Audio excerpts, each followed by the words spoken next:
Hey robot makers, hope you're having a good day so far. So do you want to learn how you can go from a robot maker working on a hobby project to a commercial product? Then we have somebody on the stream today. I'm going to have this show about AutoDIY and how that's turned into HP Robots Otto. And we can learn about all the different challenges and failures and successes that Camillo's had to overcome before he had the success that he's now got. Then if that sounds good, this is the show for you. So let's dive straight in. My name is Kevin. Come with me as we build robots, bring them to life with code, and have a whole load of fun along the way. Okay, let's get over to our keynote and we can make a start. I'm just going to bring up my notes as well, just so that I've got everything in the right place there. Right, so yes, this is the AutoDIY story. From hobby to HP, which is quite neat. So what exactly is AutoDIY? Let's do a little bit of background very first. So Camillo has actually been on the show a couple of years ago when we had a Meet the Maker, and he talked all about his project, which is AutoDIY, which you can see on screen there. So this is a 3D printable robot. It's aimed at education and hobbyists, which is why I was very interested in this. And it runs on the Arduino Nano, so a very simple kind of chip to get to grips with. It's bipedal. It has two legs, which is quite unique amongst robots. And it has a speaker and tons of additional add-ons. It's got the rangefinder on there as well, can have a touch sensor in the heads and so on. Lots of different add-ons are available to it. And this was designed by Camillo, so he's on this stream as well, and will correct me if I make any mistakes about the facts of this. So I've broken this down into roughly 3 parts, like a traditional story arc. And this is a bit of a different show today because it's more like a story time. So let's have a look at the rise and challenge of AutoDIY. So here's Camillo. This is the picture, Camillo, that I grabbed from your website. So Camillo started as a product designer engineer working in Shanghai, China, and worked for a multinational toy company, much like James Bruton did. So he's got that experience of bringing ideas to life, fun ideas aimed at children and learning in the educational environment. So that's all the skills you need really to be a good robot maker, I would say. So we started to learn and experiment with making robots using microcontrollers, the Arduino, servo motors and 3D printers. And 3D printers were really sort of coming into their own at this period of time as well. So soon he'd created the inexpensive beginner's robot called Otto, and it was easy to build and code for children. You can see he's got a picture of it in his hand there as well. Just the right kind of size to be able to easily print a number of hours on a 3D printer. So we'll have a look at the impact and evolution of this, and we'll focus on some of the transparency and learning experiences. So it's quite a journey that we're going to go through with this. And I find it really interesting because a lot of people start out with a project and they think, oh, maybe I can turn this into a product that I can sell and market. And the number of different hurdles and obstacles and challenges you face, these are the exact challenges that Camillo faced. So let's jump into this. So as we've said there, Otto started in 2016 as an open source project. This will come back to bite many years later. Open source, in the truest sense, simply means that the source files for creating it are available and you can take them and you can use them, often without cost, but not necessarily without cost. This is where some of these companies like Red Hat have got themselves in hot water, where they put their source behind a paywall, even though they didn't have to pay to originally get this source file.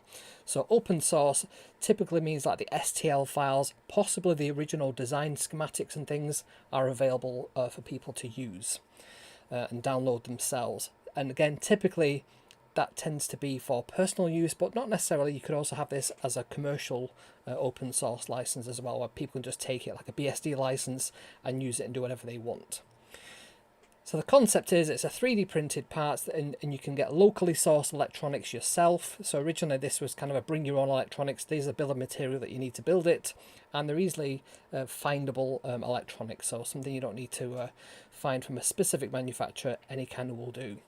And it had this initial success and community engagement. So for a good year and a half, we've got this growing sharing online. We've got platforms like Instructables, what's the name, Thingiverse, lots of different places like that. And Camillo had also started a website for AutoDIY, AutoDIY.com, which was, I think, Wiki Factory. I'm not sure what point in time you started working with them, but they kind of sponsored the site and paid for some of the upkeep. So this early success was followed by a Kickstarter scam, allegedly.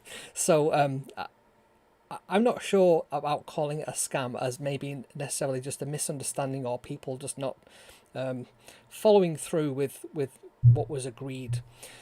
So let me backtrack. If we go onto the Kickstarter site, so all of this information that I'm providing today is actually based on an article that Camillo wrote, which is on the AutoDIY website, about the journey of AutoDIY, and it talks there about the original Kickstarter. So I think the goal for that was originally about €5,000, if that's right, Camillo, and it more than doubled that by the end of the Kickstarter, and the promise to Camillo was that he would have a small percentage of the profits from the Kickstarter. However, the backers barely got what they paid for, so there's only a few people actually got the robots themselves, according to the article, and others made money, but not Camillo, not even for the materials. So it really kind of bad taste, a bad experience with Kickstarter, and sometimes that's not the way to go for these kinds of projects, but it's a way of at least finding out what the kind of interest is, who the potential audience and market is for this kind of robot, and then having access to those so you can build a business around it. So people profiteering without really, having the creator have some interest in that's not very, very fair, is it? It doesn't encourage creators to do more work like that. So then there's a decision to transition to more e-commerce type business. So rather than just creating all this content, having a wiki with all the different instructions, tutorials, lesson plans, instructions, troubleshooting, a forum where people can get together and share files and so on, all of that, and then no income, that's not really a sustainable business. So that's a bit of a challenge to begin with. And then the open source community. So as we said at the beginning there, open source doesn't necessarily mean you can use a copyrighted brand name such as OttoDIY. That's a brand name that Camillo owns and used for his business. So you can't use that without consent. You can't use the OttoDIY logo without consent. But people did do this, thinking that it was just a way of identifying it. So this is one of the challenges with open source. People think, if this is free, then everything must be free, and I can just take without giving anything back. Not everybody's like that, but certainly some people looking to profiteer will do that. So the benefits of the open source community is you get the creativity, the feedback, people remixing your ideas and coming up with ideas that you didn't come up with, and then feedback about how you could improve it, what they like, what they don't like, possible ways to improve the product to make it even better. But the drawbacks of this are quality control issues and brand misuse. So the quality control issues we'll talk about a little bit later on. This does become a real issue and damages the brand in kind of the middle of our journey. And certainly some misunderstandings from people in the community out there, people who are just generally looking to rip off some good ideas. Because they have access to the files, they will use them. So the open source sometimes opens itself up. If you think about Apple and Microsoft, they keep their source code very close to their chest, even though they might base their products themselves on open source. The bit that they create that adds value, they keep very, very carefully controlled. Interesting that Microsoft have released like the source code for DOS 20, 30 years on, because it's now no longer a value to them, and it makes sense to do that. And it kind of looks good that they can give that back. And it's also quite difficult to read. A lot of the DOS source code, for example, is just in assembly language and some C. So misunderstandings is not Camillo's misunderstanding. That's people either not understanding what open source means or purposely misusing that because they've got access to the files. They're just not going to give back and they're going to profiteer from it. Be interested to know what kind of license was used for these files back then. So the peak community engagement, 2017 kind of era, we had a lot of people joining the Wiki Factory site, which had a forum on it, and contributing and joining in. And engagement can work both ways. It can be people contributing, it can also be people just interacting, kind of taking, and usually that's in the way of support requests. So, I've downloaded these files, I can't get the code working. Why doesn't it work with these very cheap servers I've found online somewhere? So that kind of issue is something, if you have a product or a project that you want to be a product, then you're going to have to support that, and you're going to have to take all those kinds of requests, and it's it can be very time consuming to do that. It could be a full-time job for somebody just to man the forums answering requests for that. And every time you make a new version, you've then got to support that as well as the historic versions that you've created until you decide that they're sort of a legacy and no longer going to be supported. So the problems with remixes and knockoffs began to damage their reputation. So remix was a great idea that Camillo had, which was to kind of open up, and then they had competitions around this as well, the design for the robot. So you typically have the base, the feet, the internal electronics, but then the head, you could remix this. You could take the design and make it your own. So there's all kinds of cool robots in here. There was like a sort of transform ones like Optimus Prime or Iron Man. So many different designs, and you can see that that guy there with the Mohican and ears as well, which I thought was quite cute. So there's all different kinds of ideas that people came up with, and these were called remixes. And it's something that Thingiverse would also encourage because it's just more, it had more traffic and engagement on their site as well. But that it's a kind of double-edged sword that has a plus and a minus. So the plus is that you get people designing their own things, having fun with it. It gives the product and the project extended life because people are finding new ways to use the existing code and the existing files. But the other side of this is that if people are using low quality parts and then selling on these designs, they're going to point all those problems back at Camillo and his team, even though they didn't create these in the first place. So that can damage the brand. If people say this AutoDIY is terrible because it doesn't do X, Y, Z. And really that was nothing to do with AutoDIY. That was never going to do that, but somebody else has taken that. They've stolen the copyrighted design, or the copyrighted brand name, I should say, the open source files, and then they're pointing all the problems back to Camillo and his team. So that really is difficult to manage. And that's why you have companies, Apple, for example, will have a works with, or Amazon might have that with their line of electronics. So they'll have kind of an official way of blessing products that meet their standard because it's their brand that these products are being associated with. So yeah, lots of problems with remixes and knockoffs damaging the brand reputation, and the shift from community driven to be more a controlled development.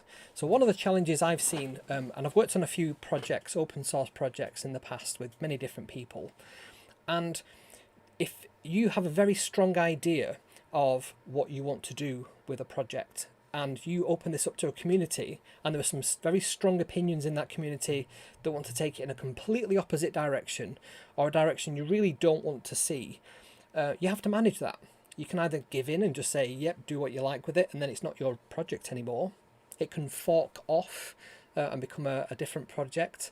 And interestingly, in the article there, Camillo, you mentioned about Arduino and wiring. If wiring was a project that came before Arduino, and Arduino forked off the wiring project, they actually created some of the commands that you'll see in the Arduino interface, like pin, is it digital pin and analog pin, and all the different conventions that you would see in Arduino.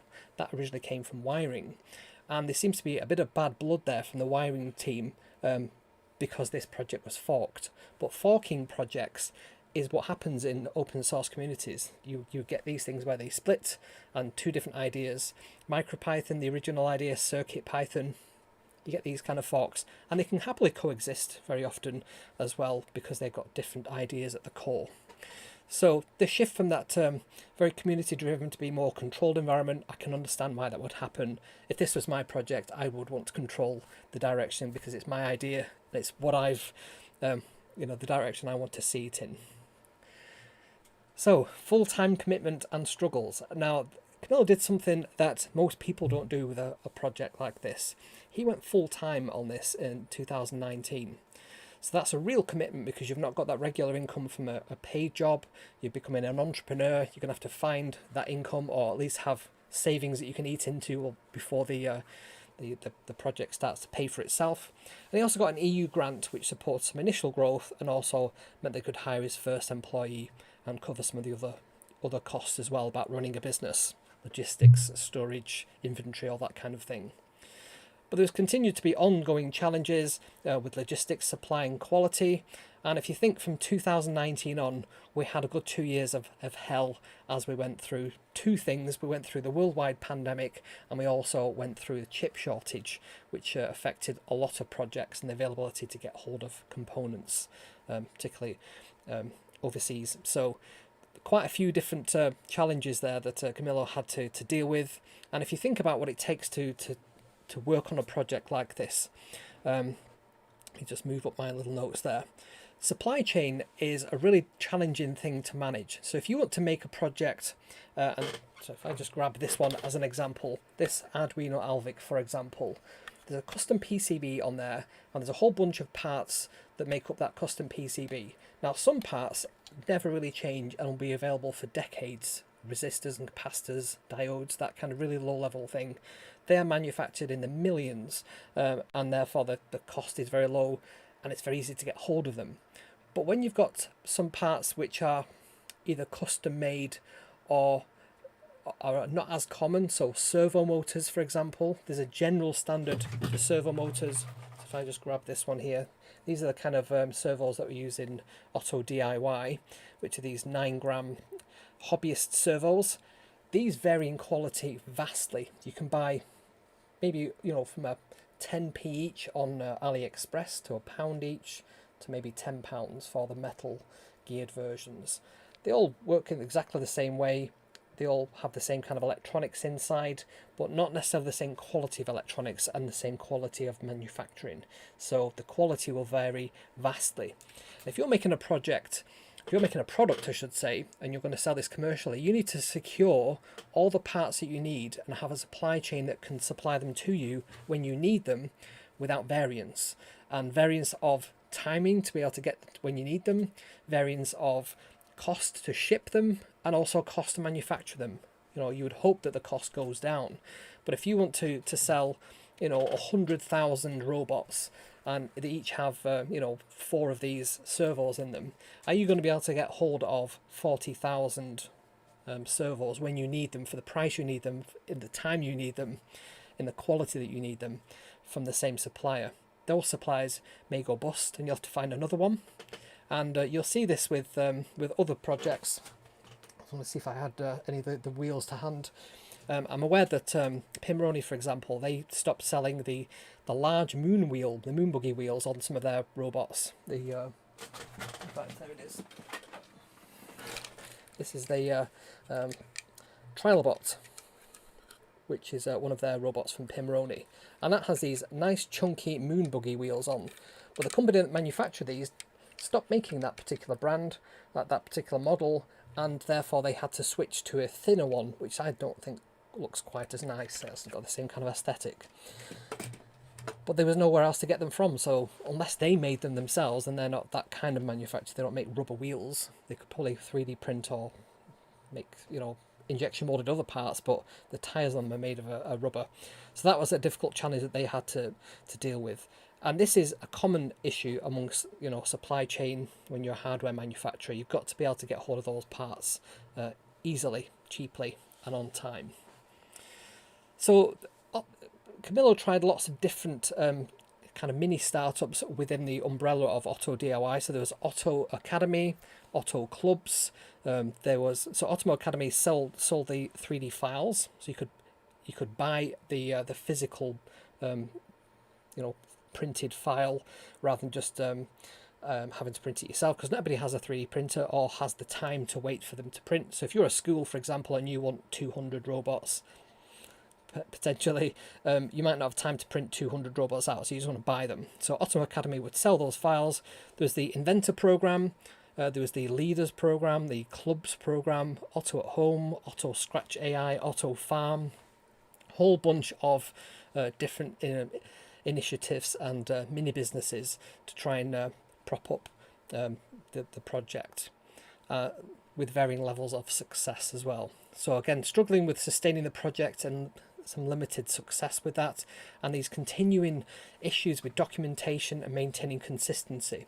So one of the challenges with the remixes, to go back to that for a second, is, say I really like AutoDIY and I think I've got this great idea and I'm going to put these great big ears on the robot, and I'm going to make them so that they can wiggle around with some servos, and I've written some code to make that work with the AutoDIY platform.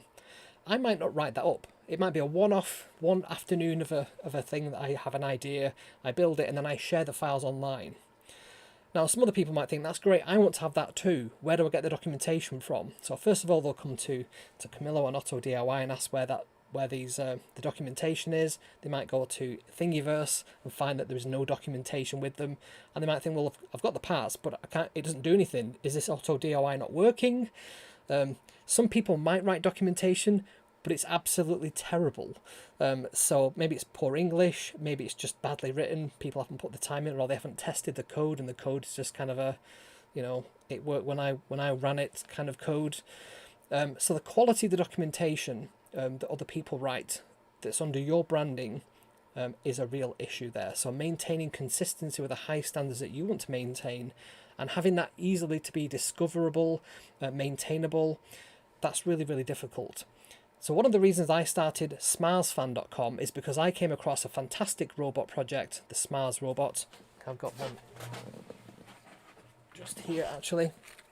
I think I've just taken the Arduino out of this one, but this is another 3D printed robot. So I didn't design this one. This is from a creator called Kevin Thomas, and it's a fantastic design because it doesn't require any screws. It can just be all clicked together, and it's completely modifiable. It's got a similar kind of look to AutoDIY, but this one has a sort of tracks, all 3D printed as well, and it just has an Arduino and a motor. It's got a couple of two motors inside a battery, and then use one of these motor shields on top to drive everything. Now, I found all kinds of remixes, customizations for Smars, but there was no documentation, so I thought, well, what I'll do is I will overlay on top of the Smars project my own finding of all these different projects, bring them all together in one website to make it easier for people to replicate themselves. So I took on that extra burden of looking out for new projects, looking out for new files, putting them all together, putting all the troubleshooting information in one place. But it wasn't very interactive. It was just a static website with a growing list of information on there. What I did do was started this video channel on YouTube, and that was one way of putting some extra content into the website. So there's some video content there as well. So I really understand the issues that Camillo would have had with AutoDIY about documentation, maintaining consistency of that, making it navigatable, and also opening it up to other languages as well. So it's not just English, there's lots of other languages. So I know Camillo is in Spain and from Czech Republic, I think. So open source hardware realities. So battery limitations, challenges in creating a consumer product. So one of the challenges, and I thought about this with the Tesla robot, the Optimus robot. Batteries are one of the bugbears for robot builders because the batteries have to be rechargeable, which puts the price of them up. The rechargeable batteries more expensive than the disposable alkali type batteries. The battery technology, so how long does it take to charge a battery? What's the physical weight and size of the battery? And how long will that battery last in the robot that you built? So how much draw does that robot take, either moving around or thinking with its processor? And you really want it to be as efficient as possible. So some technologies, like say a mouse that you might typically have that's a wireless mouse, the battery on that might last months. Some sensors, or I have this like little button on my desk for turning the lights off behind me, and the battery in this seems to just go on for about 2 years. It's very, very efficient, but it has no moving parts. It's just got some very lightweight electronics with some really clever power management in there. So the battery technology, how long it lasts, how physically big it is, and how much does it weigh, and how's that going to go in your robot. There are always challenges for robotics projects because robots move and we need to power that movement. So the Optimus robot, I think one of the challenges with that robot will be how long does that work, how long does it last? So does it last an hour? or does it last for 4 or 5 hours, like a shift, like 8 hours, or even longer? Or is there a quick way that you can swap out a battery or quickly charge it? So they're the kind of challenges that we have with batteries. The other thing about lithium batteries is they're a bit fiery, they're a bit dangerous. They're actually banned on most flights over a certain size due to the fire risk. When the hoverboards came out, and they were all the rage where people were sort of jumping on these hoverboards, they were quite expensive to begin with. They're about £600 or £700, I think. And then there was all these cheap ones that came out that were under £100. And these were these cheap Chinese knockoffs using very, very dangerous batteries that weren't very good quality. And also the power management in those batteries and the hoverboards wasn't very, very safe, wasn't very good. And how they were wired up as well wasn't very good. So we ended up with lots of batteries setting on fire in flights, in planes, and that's the one place you don't want to have a fire. You don't have fire anywhere, but you really don't want it on a flight. I think about mobile phones as well. There was a period where Samsung phones started going on fire. And again, that's a mixture of a bad battery and bad power management as well.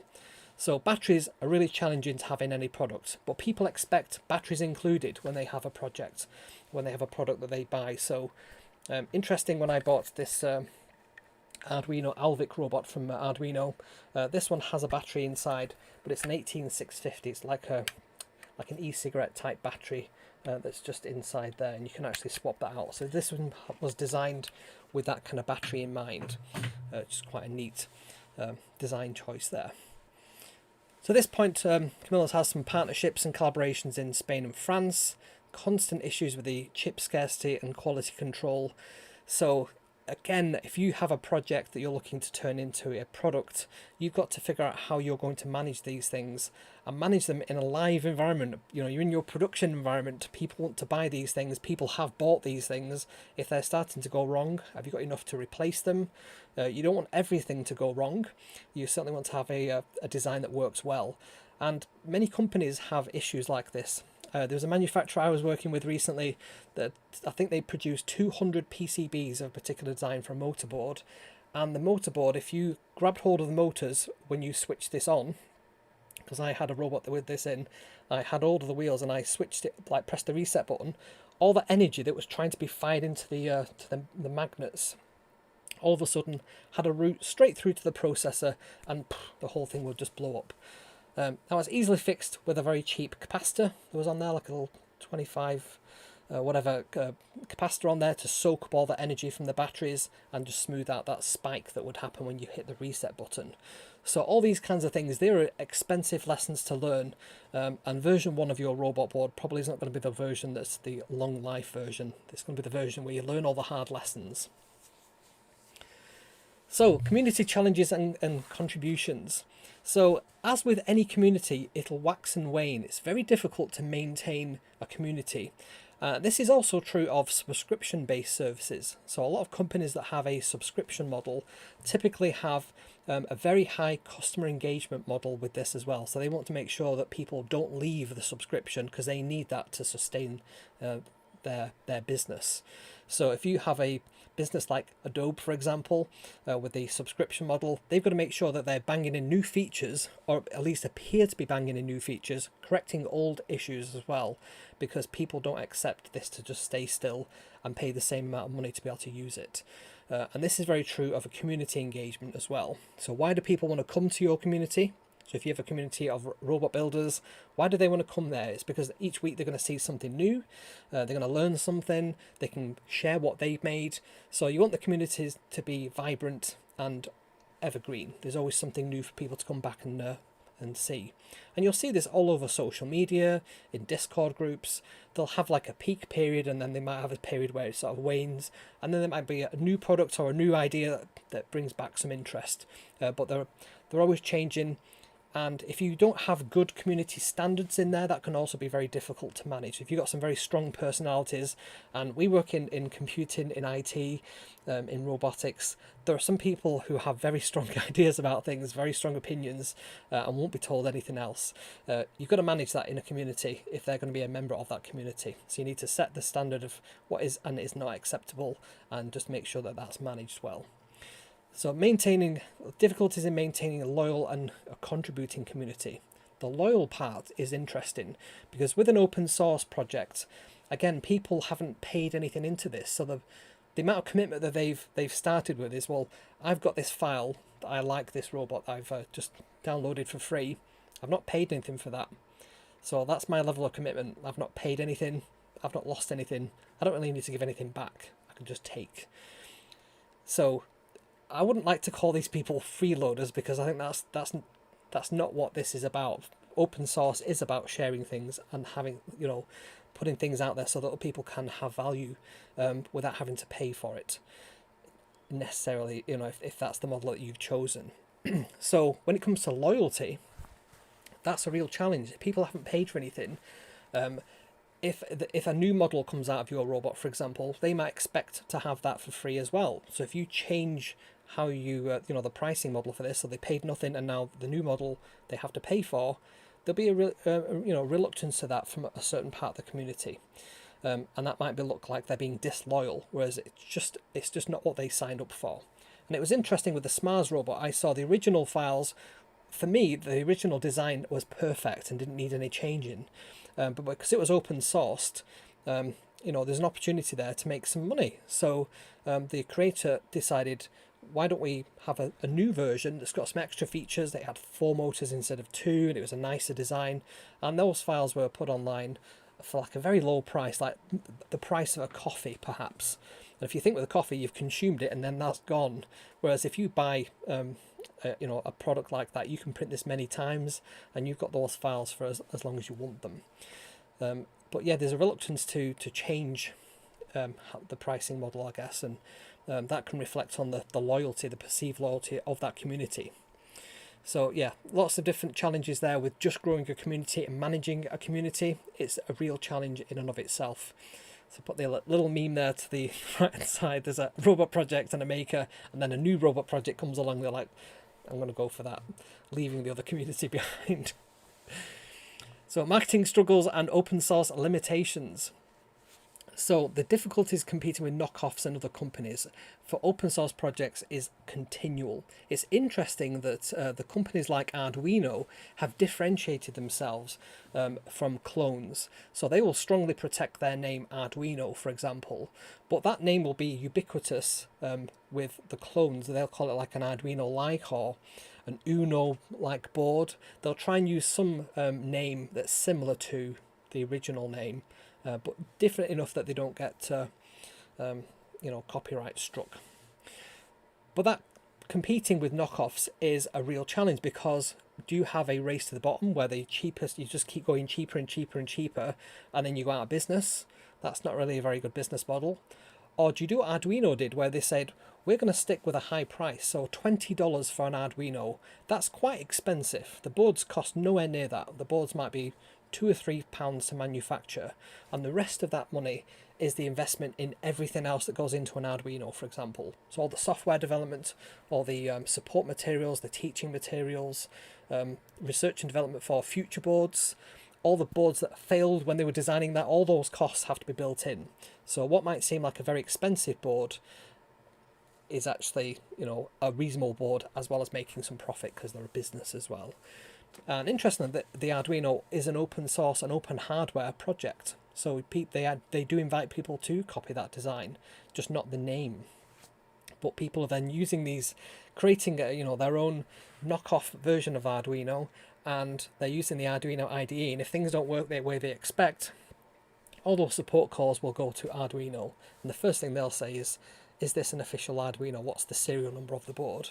And if it's not an official one, you've not bought it through them, I guess they've got every right to say, go and find another community to help you with that. So a lack of respect from some community members on the open source licensing, that's really disappointing, but also not surprising, I would say. So in some parts of the world, there's very different ideas around copyright.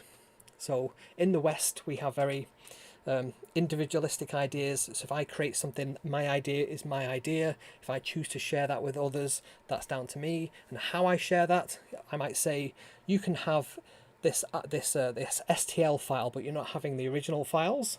That go into creating that STL file. Or I might say, everything's open source, do what you like with it, I don't care, make as much money as you like, I don't care, just don't come back to me. You can have that kind of model as well. So lots of different open source models. There isn't just one. Go on to GitHub and have a look at all the different licensing models that they have. There's quite a few to pick through there, and there's lots of implications of that. And some ideas are incompatible with others. Some licenses are not compatible with others. So the GNU licenses are not compatible with some of the BSD ones, for example, where you have to provide the original source files as well as any changes that you've made to that. That might be like a copy left one, for example.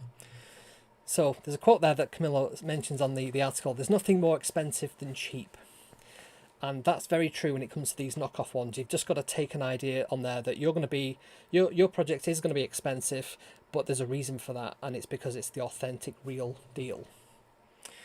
So let's go back to the lack of respect. So some people will take that in more Eastern communities.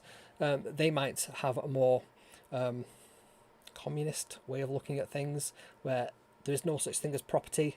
Ideas are part of that as well.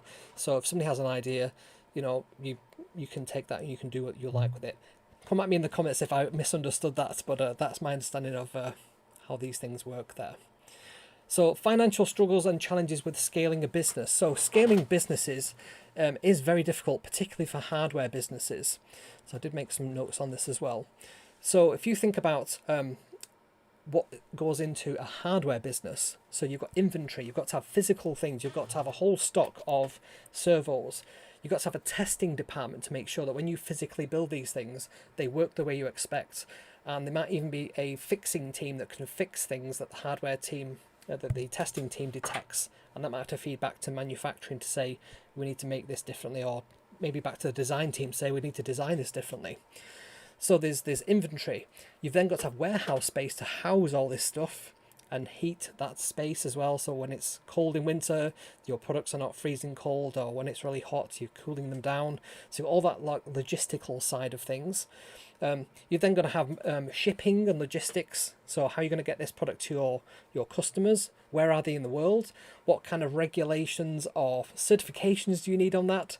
All kinds of complicated things go into scaling a business, trying to grow it up, and it usually involves just lots of capital going in there to invest in bigger machines, larger warehouses, more inventory, or bigger teams to support all that you have already.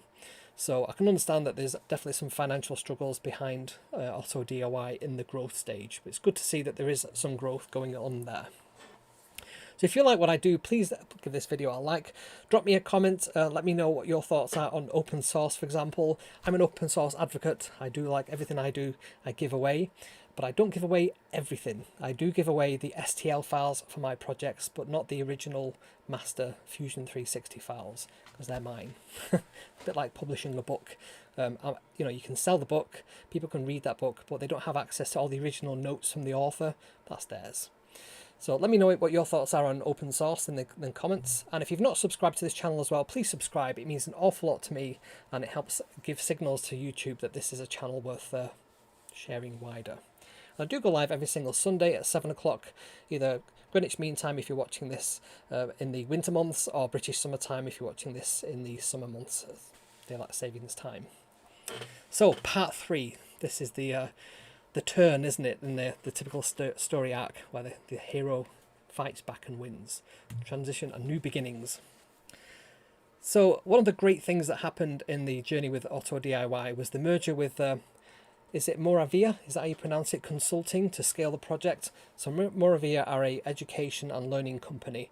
They've been around a while, and they helped put the investment in there, sort out some of the logistical issues that they were having, and also be able to focus on research and development and developing tailored to educational products. So educational products are like no other type of products. There's a lot more that has to go into the thoughtfulness of how the product is put together. Is it child safe? The thoughtfulness of the teaching materials. So for the teachers themselves, for the children that are going to read the materials and understand them, and the syllabuses that they might have in different parts of the world, which all might have very different nuanced things. All those kinds of things go into an educational product, as well as the price point as well. Schools typically don't have a lot of money if they're public schools, state schools. And then establishing of a new team and infrastructure. So the old DIY project was housed on Wiki Factory. I'm not sure if that's still the case, but that was a wiki site, a website hosting community, and it's paid for. So I think they were happy to support AutoDIY as a project, but essentially AutoDIY was sort of renting that for free from Wiki Factory. So great time that this merger happened, and that meant that they focused on creating a product that could get round a lot of these issues that they'd seen to date, and it's interesting to see what the results of that are.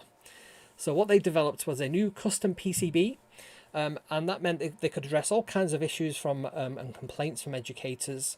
They could then build a custom PCB to meet the needs of those educators directly, and the transition from a custom PCB for better reliability, better usability, and it's also a bit of control as well, if we're honest, that this is their PCB and that they manufacture this, and if anybody tries to copy this, that's theirs.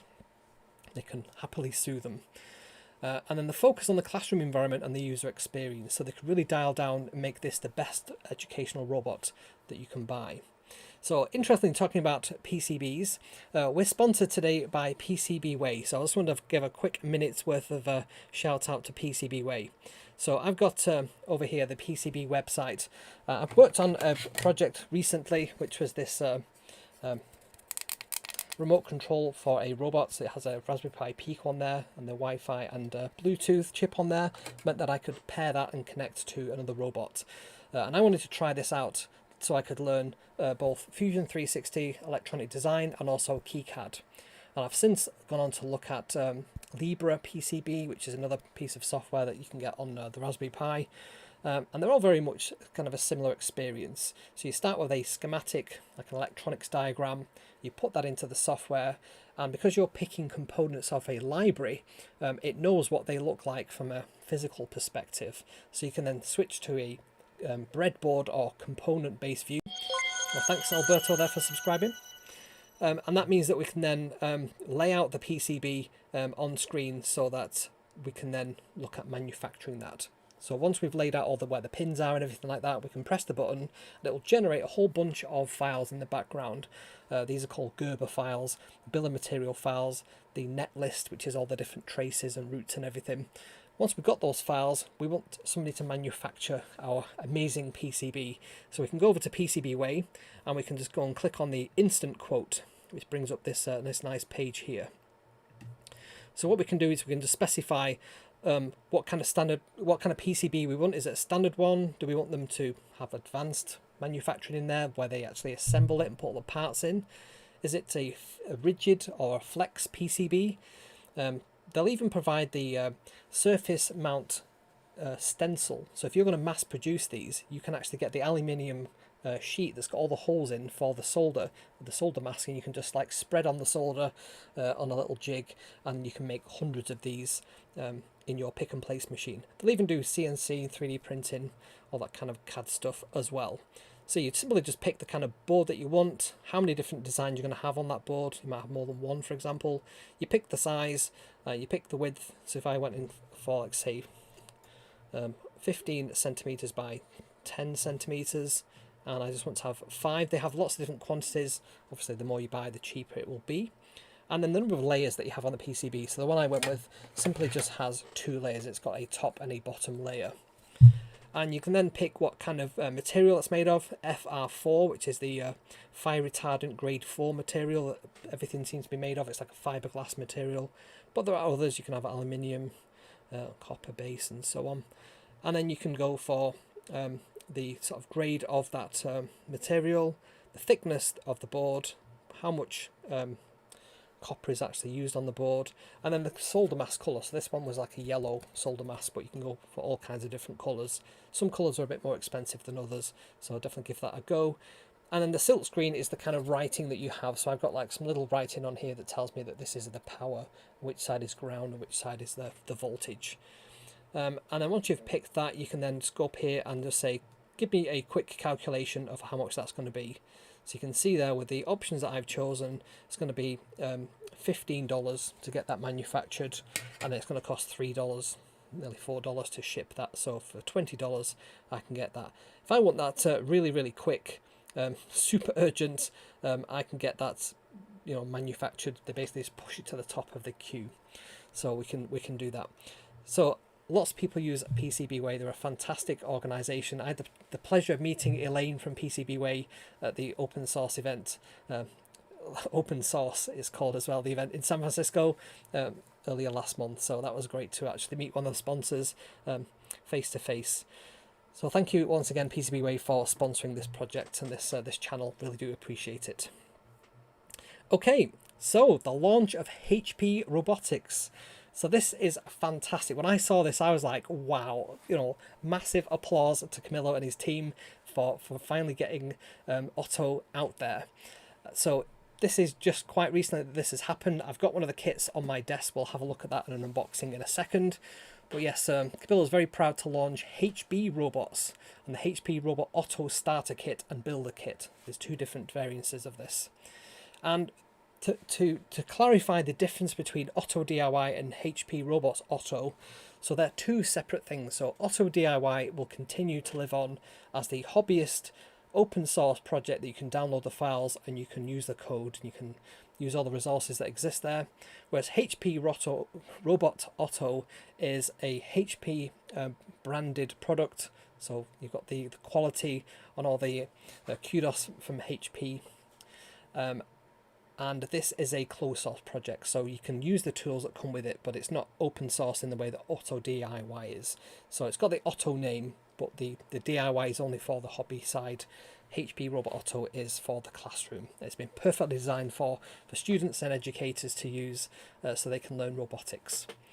And the benefits of the partnership with Moravia and HP means that you've got that sustainability, you've got that investment, you've got the reach to all the customers and people that know and trust the HP brand, and all those new opportunities and directions that this will take. I mean, any company that has Camillo in it as a member of staff is lucky to have him. So I think he's the gold in all of this this project. So I'm really pleased for Camillo. Really big congratulations for making this work and to getting your project from a hobby project. It's taken 8 years and you've learned a lot of different things, but getting that into a product that people can buy off the shelf worldwide from a brand like HP is just fantastic. So a lot of people will aspire to. So the future vision and community engagement. So commitment to keeping AutoDIY alive as a project. A hobby project, I guess, because if your focus is now going to be on HP, that's going to be your day job. That's going to be your focus of commitment. But AutoDIY is something that's in your soul, I guess. This is something that's come from deep within, and you want to keep that alive. So it's good to see that. And there's the encouraging community involvement and feedback going on, so people can make this robot better through the official channels. But it's got Camillo at the helm, looking at all those different pieces of feedback, all those signals, and deciding the direction that he wants to take this in. And he's got the support from HP and Moravia for long-term growth as well, which was something that's really difficult to do on your own with your own personal funding as well. So it's great to see that happen. So let's have a quick talk, and then we'll get on to the unboxing and have a look at this. So HP Robot Otto, the Builder Starter Kit. So there's two different versions of this currently. We've got the Builder Kit and we have the Creator Kit.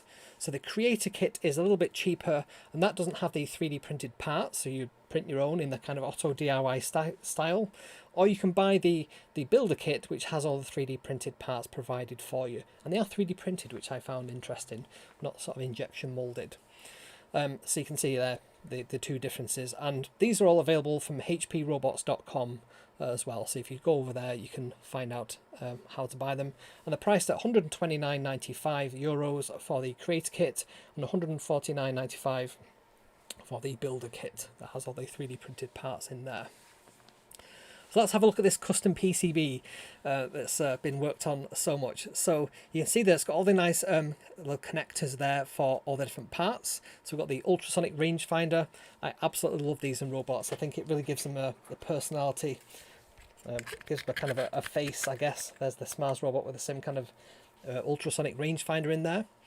There is the left and right line sensors, so this can follow a line. We've got the left and right motor. These are continuous rotation servos. We've got an on-off switch, which is always missing from robot projects, so it's great to see that that's got one there. It's got some battery level lights on the PCB, which is really neat, and a USB-C connector for programming the robot itself. It's powered by an ESP32.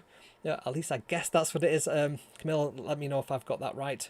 And it also has a coloured lights board as well, so that it can show some kind of emotion and feedback. Let's have a look what we get in the box then, and we will have a look at the unboxing very, very shortly. So we've got the coloured lights, the circuit board, the motors, the rechargeable battery, the ultrasonic rangefinder sensor, the USB cable for programming it. Got a bunch of wires and cables for connecting this up. There's a little ball, what do you call it? Those things at the bottom. Mine's gone blank. The bolts, the long screws and short screws for that. The screwdriver, it's always cool to have parts included, as well as the tools you need, and 2 tyres. So interesting that there's some tyres on that. On this Arduino Alvic, they've gone for a design. Does it have a tyre on it? I guess it does actually. Yeah, they've gone for a tyre design as well, but they've got like a ridged one rather than a smooth one. And then there's the builder kit, includes the 3D printable parts. You've got the top and the bottom, which is in this nice grey colour, and then you've got the face and the middle parts. And the brackets for holding the bottom part. What is that thing called? I keep thinking it's spindle. It's not that. It's one of those things. One of those things that all robots seem to have on them. It'll come to me in a minute in the comments. I'm sure somebody's already mentioned what that is, but yeah. Keep thinking spindle. It's not a spindle. It's one of those things. And the wheels and the caster. That's what it is. And the battery cover. There we go. Cool. So that's all the different parts that we have in the box. And then programming it. This is another area where I think Camillo's really knocked it out the park. So there's this robot web code, and this has its origins in AutoDIY project. Thanks to Laurie. She just said it's a caster there. So you can program this in the blocky type programming interface. So you can just drag and drop components, very much like Scratch. If you're an educator and you're familiar with Scratch, you would basically know how to use this already. And there's, I think, Google Blockly language is also very similar to this as well. But the cool thing with this is you have the Python side by side with the code that you create there. So as you drag things in there, you'll get the Python code being created. So this is great for learners because it's reinforcing a traditional kind of code program language, as well as they're very easy to use and very difficult to make mistakes with block language. So really great to see those things side by side. So it's a really mature web code interface similar to Scratch, perfect for young programmers. And then you've got the Python side, you can code in each, I guess, and that's great for sort of middle school and up. You can also program it in C++ if you like, or Python, or this Blockly. So absolutely love this. Right, what you've probably been waiting for, unboxing. So Camillo sent me a whole bunch of extra bits and pieces here as well, and we have the robot. The quality of this box is just amazing. I'm just going to show you this over here. So you can see that's got all the certification as well. I think it's an official open source certified as well, is it? No, that's the that's AutoDIY. Forget I've said that. And then on the back there, we've got all the obstacle avoidance, line following, color changing lights, robot sounds, Wi-Fi connectivity, 3D printed accessories. And it's got this modular programmable robot, Python and C++ compatible. And what I really like about this is it's like a very expensive kit. It's got this magnet. You can hear it sort of click into place there. It says HP Robots. And then as we open this out, let me just move these little pieces here so I can bring this forward. You've got the parts list. It says there, parts list. And then we've got this nice foam thing here, and this, I love the way that they've designed this, reserved for builder kit. We can just move this piece of foam out of the way and we can see what we've got inside. So we've got this nice little printed robots manual. This is also available to download as a PDF from the website. It tells you how to get up and running very quickly. And if you're 3D printing this as well, they've got the 3D printing guide, which is really nice. I love the way they've kept true to the original AutoDIY project there. And they've also got this nice mat, which is the line following mat. So you can see there, we can put our robot on there, and we've got the map 2 and map 1.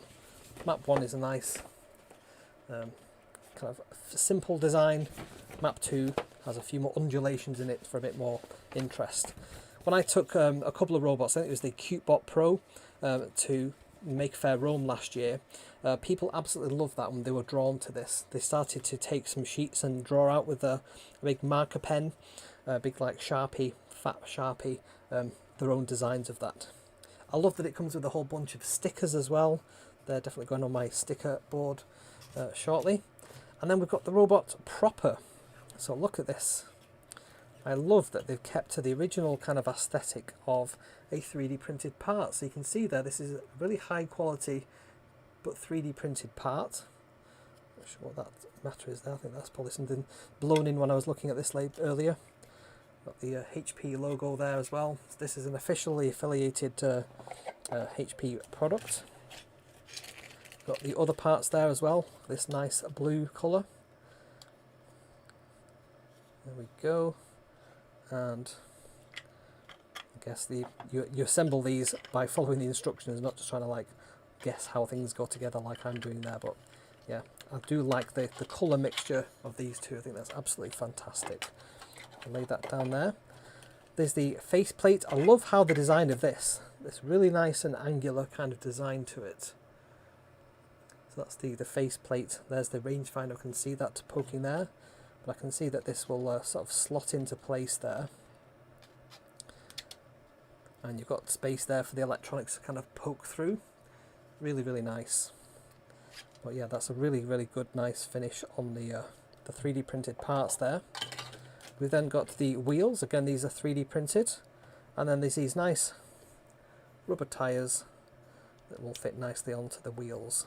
To give our wheels some nice grip over any kind of terrain. So we can build them.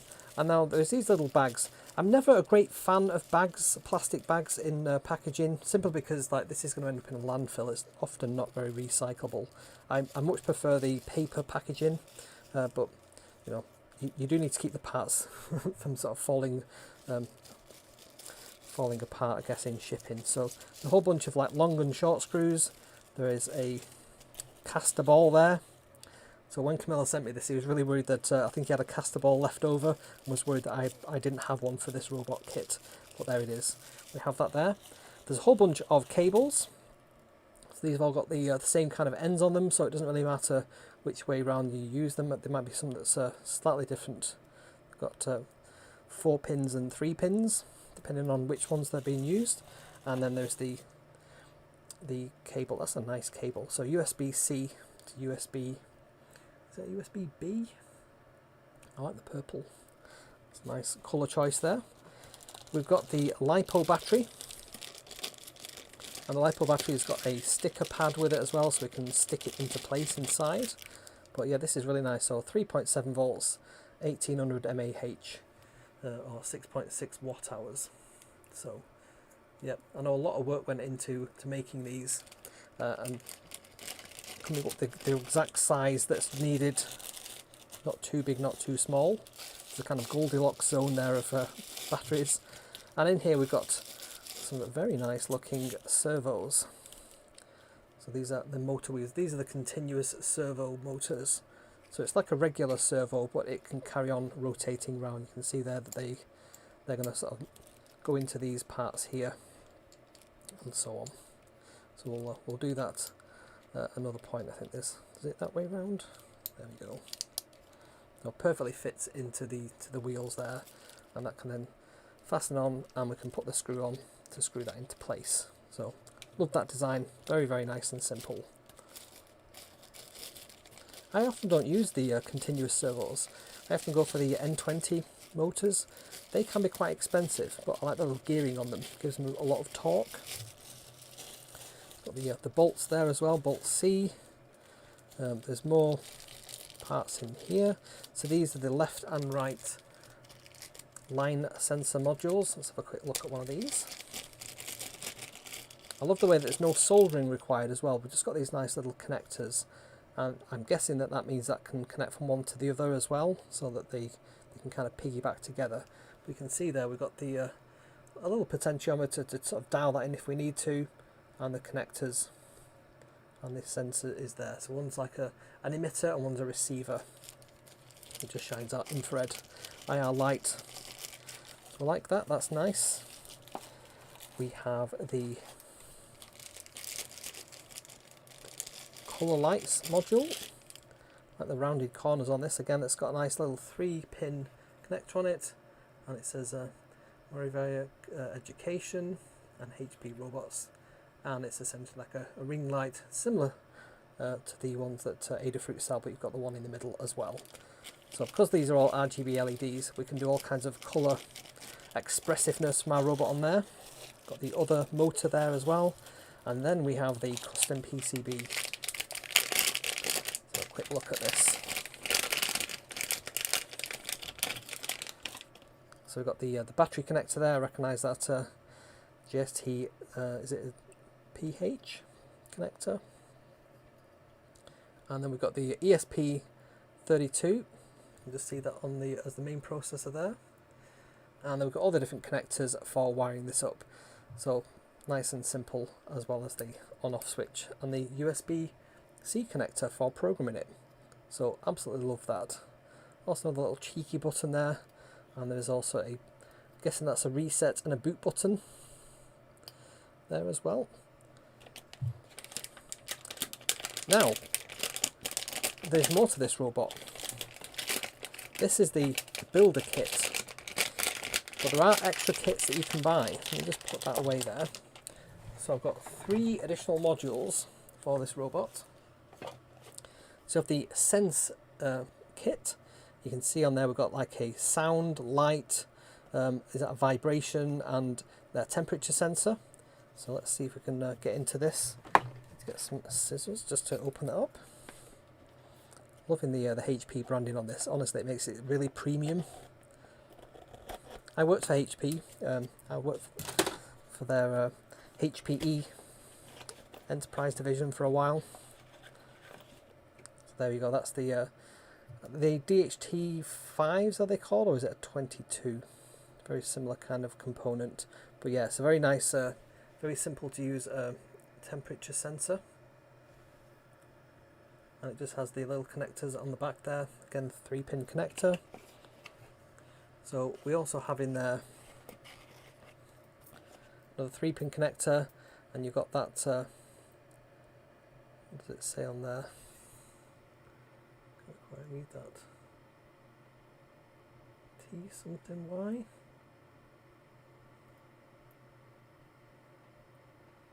There we go. So I've not read this. Is this a vibration sensor? Like a whole, yeah, I can feel like a tilt sensor. I can definitely feel something moving around in there. They used to use like mercury in there, but now they use that's like a little ball, so it can detect whether it's a shake sensor. Thank you, Despu. And yes, this is a light sensor. I recognise this. So this can detect different levels of light. You can actually use LEDs to detect light as well as to emit light. They're nowhere near as good as a sensor like this, but at a pinch. That's what they use on the BBC microbit. And this is a microphone or sound sensor. So you typically get like different ranges of volume being detected there. I use this in one of the projects. I had like a IKEA lamp, and I attached a little one of these and some, I think there's a Pico, Raspberry Pi Pico, and if it detected certain sounds, it would make the light come on. So that is the Sense module. We've then got the Interact module. Where my scissors gone again? Sorry for the clanking about on the microphone there. And let's just open this up.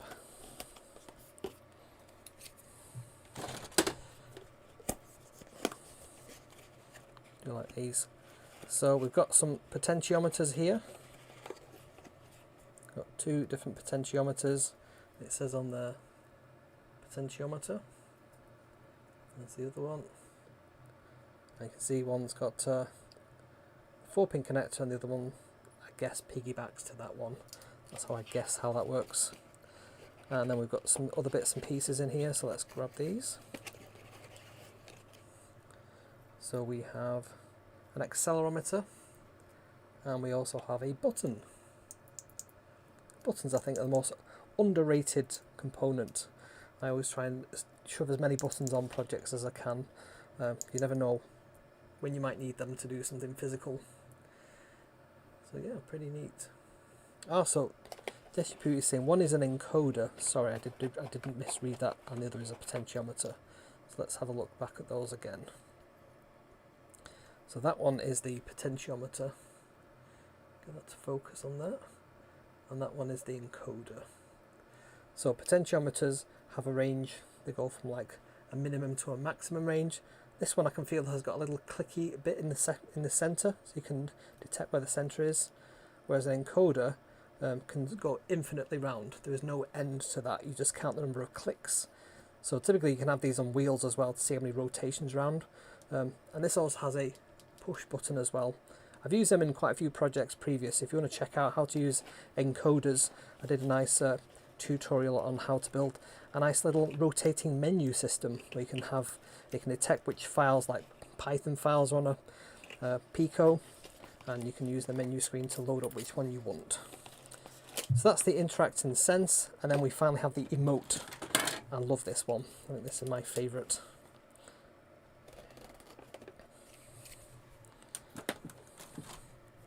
I think it was the first enhancement to the Smars robot I built. With the we had a little screen. I think it was like an 8x8 display, which is what this is. This is an 8x8 display. Let's get this out of the packaging so we can see it.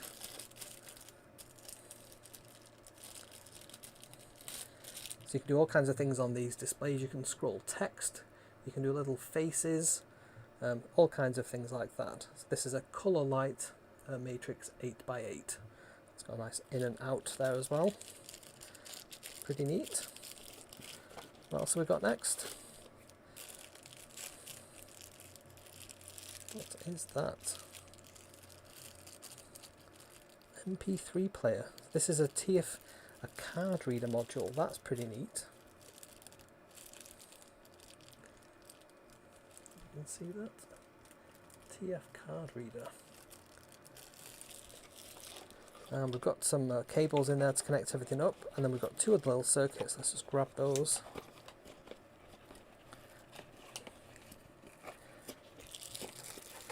Wow, look at this. There's the nice big on-off switch there, or the left and right switch. Got two buttons. We have a nice micro SD card, and they can be read by SPI if you ever want to know how to actually read one of those. And we've got a nice big speaker as well there as well. That's very nice. And then look at that screen, nice big gorgeous screen. So that's a SCL SDA, so that's going to be I2C kind of display. So nice and simple to connect up and use. Black and white, I guess, on that one. Not sure the resolution of that. Not sure if you mentioned that in any of the notes. Doesn't say on there. But yeah, typically of like 128 by 64 pixels. More than enough for a microcontroller. Any more than that in colour, you need special driver boards and all kinds of stuff. Yeah, it's a bigger LED than is commonly seen, I would agree with that. It's a nice chunky one. Have I just put that in the wrong one? Yes, I have.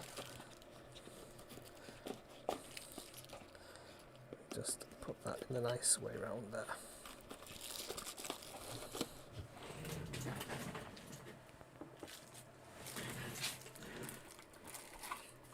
So they're the electronic components, and Camillo's kindly 3D printed all the different 3D parts as well for each of these, so the sense, the emotion parts as well.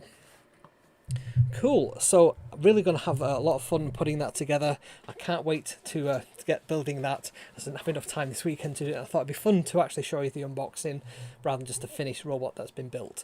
What I'll probably do is just record me putting it together as a time lapse, and you can watch that as a video. Yeah, so it's monochrome, not multicolour. Cool, cool. Right, so let me just get back to my notes. So I do have merch. If you want to build your own robots and you want to wear a cool cap while you do it, then you can get yourself one of these cool caps. And we also have these Robot Maker mugs as well with the Kev's Robots logo on them. I have mine when I'm at work just to show off what an amazing robot maker I am. I'm terrible at selling things. If you want to help support the channel through merch, just go to kevsrobots.com/merch. We have cool stuff there. And if you want to join our community, we have a growing community over on Discord. It's completely free. I'm never going to make any money doing this channel. I just give everything away for free. So go to kevsrobots.com/discord and you can check out our growing community there. Get help and support from other people in the community over projects I make. I just make them. Other people have to support them, I guess. If you want to follow me on social media, I'm on all the social medias. So over on Threads, I'm at kevmacaleer at threads.net. On TikTok, yes, I'm on TikTok, kevmacaleer6. On Instagram, I'm just at kevmacaleer. On X, I'm at kevsmac. And on Mastodon, I'm at kevsmac at mastodon.social. And on Blue Sky, I'm at kevsmac.bsky.social. Over there, you get all kinds of behind the scenes pictures and videos and notifications of when I've done stuff. And there's also kevsrobots.com. You will definitely need to check that out as well. We've added RSS feeds this past week because it was easy to people still use RSS apparently. If you want to get your name in the end credits, you can do that by going to kevsrobots.com/coffee. For the price of a coffee per month or per day, if you want to be really generous, you can do that just by going to kevsrobots.com. You can do a super thanks, a super chat, which is like a YouTube thing, and you can also join the YouTube membership program. So I'm just going to make sure we have the stream elements thing enabled as well, because I switched it off before. There we go, that's back on. And you can also just buy me a coffee. If you want to just as a one-off buy a coffee, you can do that. We'll have a look at people that have done that in a second. So let's do that. So nobody's bought me a coffee in the last month. I'm not sad about that at all. And then on the Buy Me a Coffee membership site, we have Shemi, we've got Alvaro, we've got Marie, we've got Jeff. Thanks, Jeff. We've got Steve, we've got DN Corty, Marlene. Thanks, Marlene. And Tom. Thanks, everybody, for joining that. And on the YouTube membership side, it's kind of a bit of fluctuated a little bit. This we had a couple more people join and some other people leave.